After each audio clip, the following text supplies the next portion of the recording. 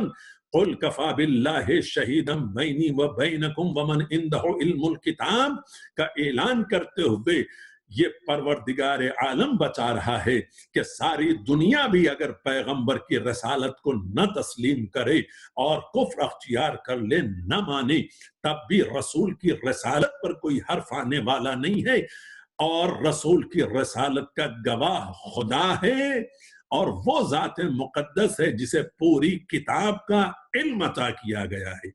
تو عزیزان محترم، آپ جانتے ہیں کہ اس قرآن مجید میں جسے خدا نے اپنے کلام کی صورت میں اعجاز پیغمبر قرار دے کر کے قلب پیغمبر پر نازل کیا ہے، اس میں یہ ارشاد فرما دیا گیا وَلَا رَطْبٍ وَلَا يَابِسٍ إِلَّا فِي كِتَابٍ مُبِينٍ، ہر خشک و تر اس کتاب میں موجود ہے۔ تو ہر خشک و تر کا علم جسے دیا گیا ہے وہی ذات مقدس رسالت کی گواہ بنا کر کے بھیجی گئی ہے، اور اسی لیے جب کعبے سے نکل کر کے دست نبی پر آنے والا گواہ آیا ہے تو آتے ہی سب سے پہلے چہرہ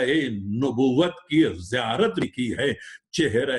نبی پر اپنی نظر ڈال کر کے بتایا کہ میں نے اپنی آنکھوں کو 3 دن تک مسلسل بند رکھا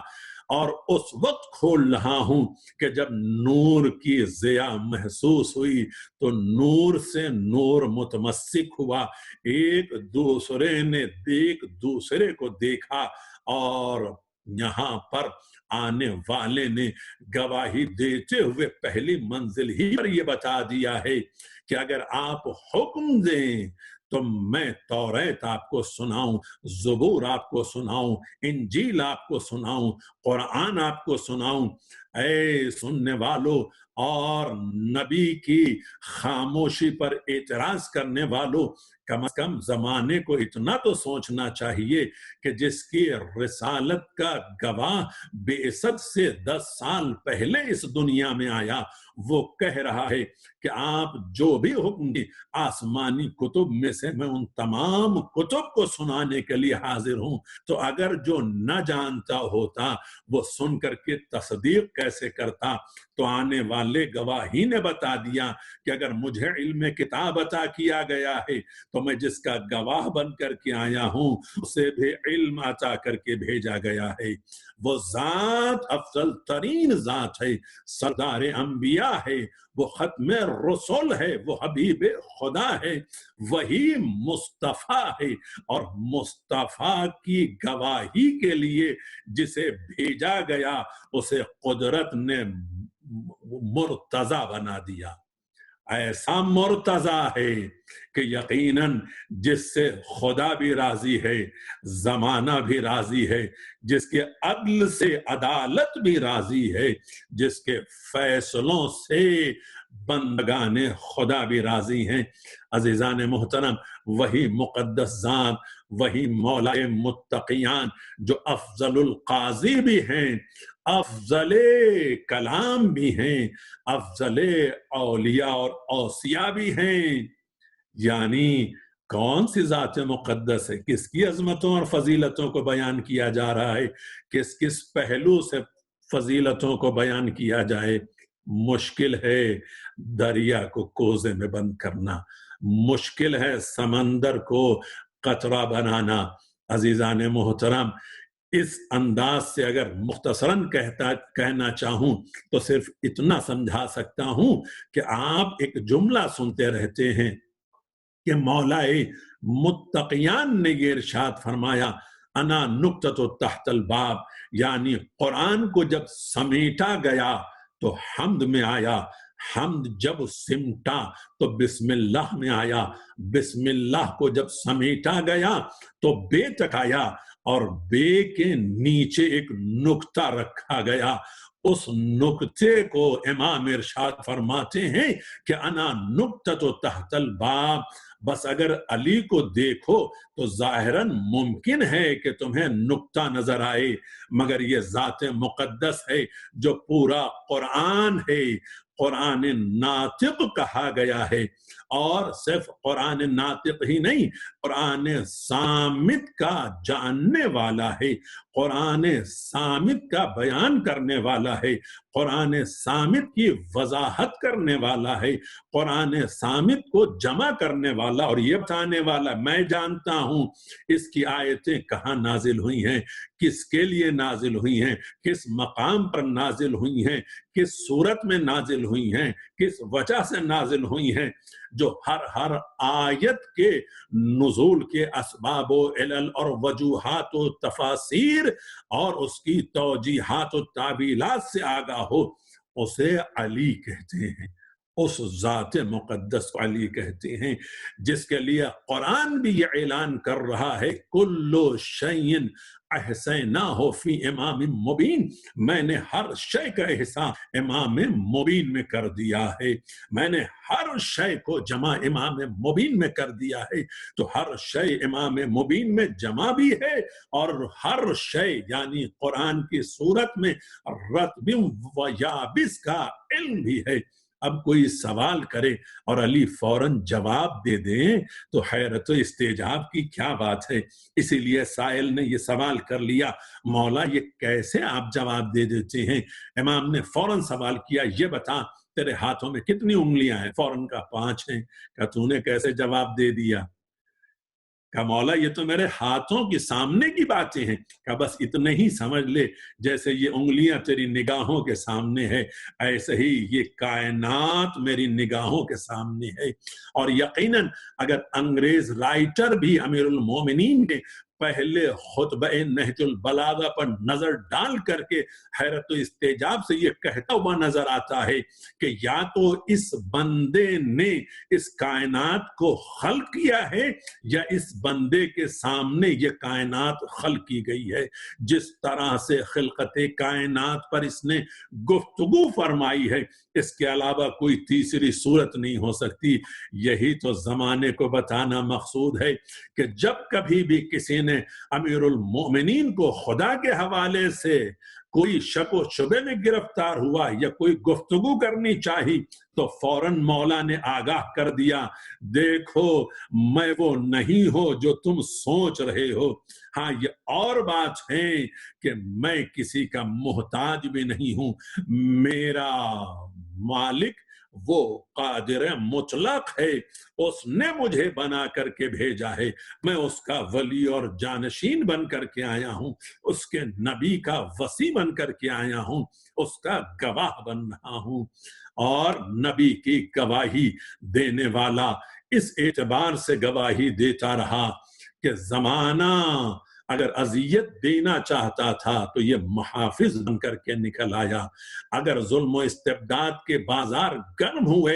تو پیغمبر کے سامنے یہ سینہ سپر بن کر کے کھڑا ہو گیا، ہر منزل اور مقام پر حفاظت کرتا رہا۔ اور اسی لیے یہ بات کہی جا سکتی ہے کہ جس کو علی مل گئے اس کو خدا مل گیا۔ اور اگر دوسرے پہلو سے بھی دیکھنا چاہیں تو ختمی مرتبت نے مسلسل اپنی بہت ساری احادیث میں اپنے اہل بیت اطہار کی مناسبت بھی یہ گفتگو فرمائی ہے کہ جس نے ان کو اذیت پہنچائی اس نے گویا مجھے اذیت پہنچائی، جس نے ان کو خوش کیا اس نے گویا مجھے خوش کیا ہے، اور جس نے مجھے خوش کیا اس نے خدا کو خوش کیا، یا جس نے مجھے راضی کیا اس نے خدا کو راضی کیا ہے۔ یہ پورا سلسلہ ولایت ہے،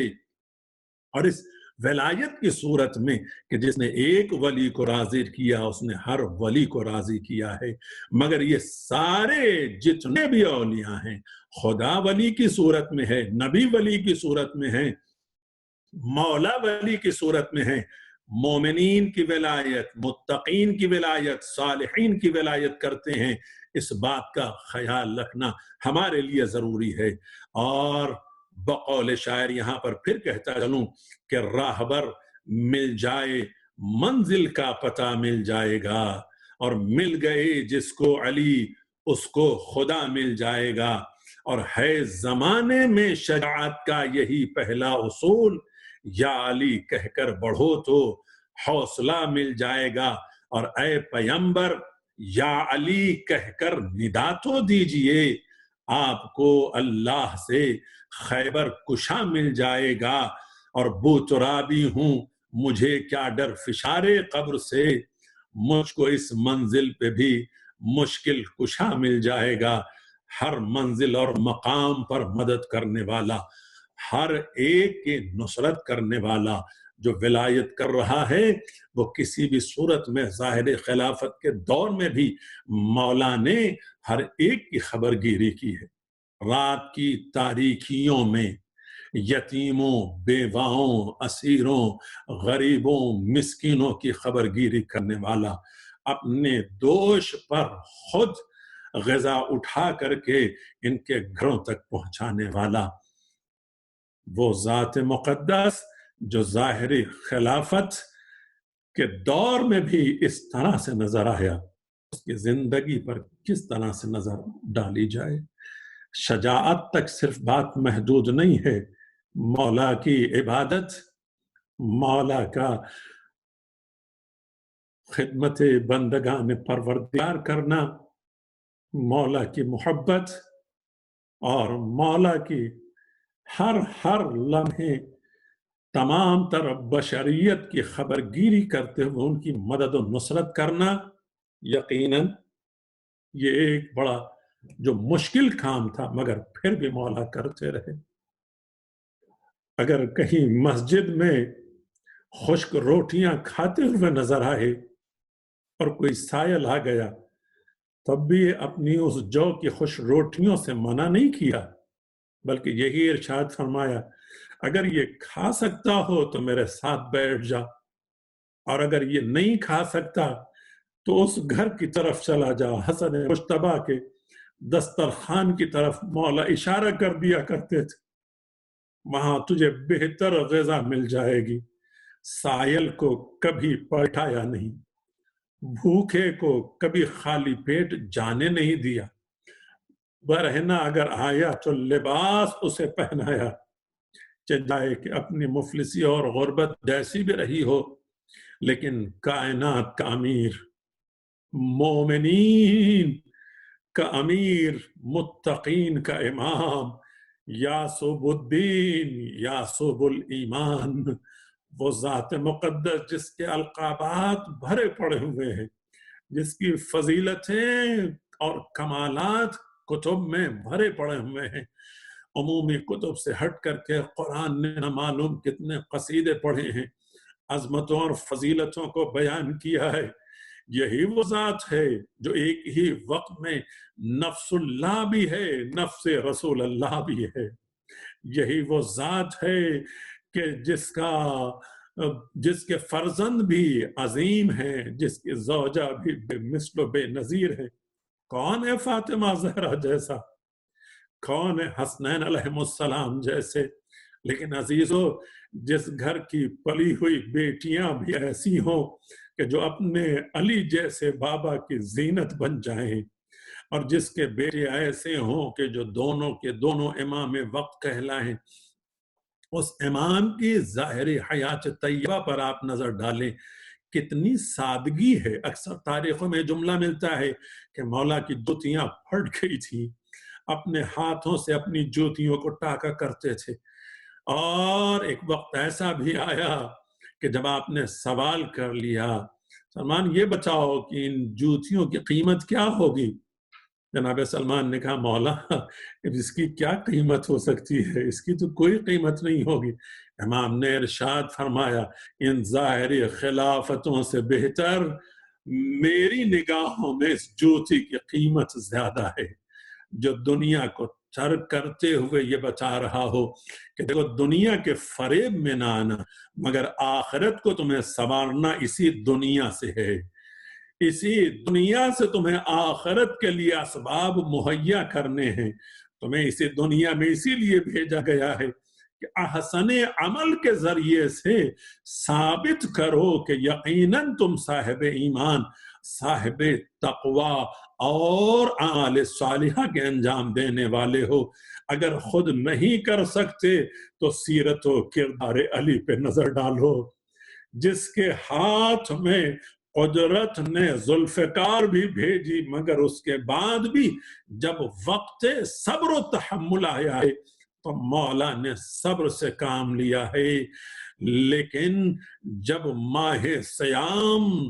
سن 40 ہجری آیا اور امیر المومنین کوفے کی سرزمین پر اپنی ظاہری خلافت کی حیات گزار رہے تھے، رمضان کے ایام گزر رہے تھے، امام حسن سے اکثر پوچھتے تھے بیٹا یہ بتاؤ کتنے ایام گزر گئے، کتنے دن باقی رہ گئے۔ گفتگو مسلسل کرتے کرتے جب جواب امام حسن دیتے بابا اتنے دن گزر گئے، اتنے ایام باقی رہ گئے، آسمان کی طرف اپنی نظروں کو اٹھا کر کے دیکھتے، پھر ارشاد فرماتے یہی وہ ماہ ہے کہ جو میری وعدے کے ایام قریب آ رہے ہیں، جس کی مجھے خبر دی جا چکی ہے۔ جانتے تھے حقیقت موت کو بتانا چاہ رہے ہیں مولا، شہادت کے منزل کی طرف اپنے قدم کو بڑھاتے ہوئے بھی تاریخ مقاتل کے یہی جملے ہیں کہ آخری آفتاب امام نے جناب ام کلثوم کے گھر پہ کیا ہے، اور جب بیٹی نے دودھ اور نمک لا کر کے روٹی کے ساتھ رکھا تو امام نے یہی کہا بیٹی ایک چیز اٹھا لو۔ بیٹی کی محبت نے نمک کی طرف ہاتھ بڑھایا، امام نے کہا نہیں بیٹی آج نمک چھوڑ دو، اس دودھ کو اٹھا لو۔ وقت آخر مولا نے مختصر سے نمک اور روٹی کے ساتھ افطار کیا۔ یقیناً آپ سمجھ رہے ہوں گے بیٹی کا دل کتنا تڑپا ہوگا، بیٹی کی محبت اور بیٹی کی ممتا، وہ بھی علی کی بیٹی جانتی ہے بابا کا مزاج کیا ہے اور بابا کا مقام کیا ہے۔ کیوں مولا نے دودھ اٹھوا دیا؟ یہ راز تو اس وقت کھلا جب امام نے خود کہا کہ وہ دودھ کا شربت لا کر کے اس قاتل کے سامنے پیش کر دوں۔ لیکن عزیزو، مولا کا ماتم کرنے والوں،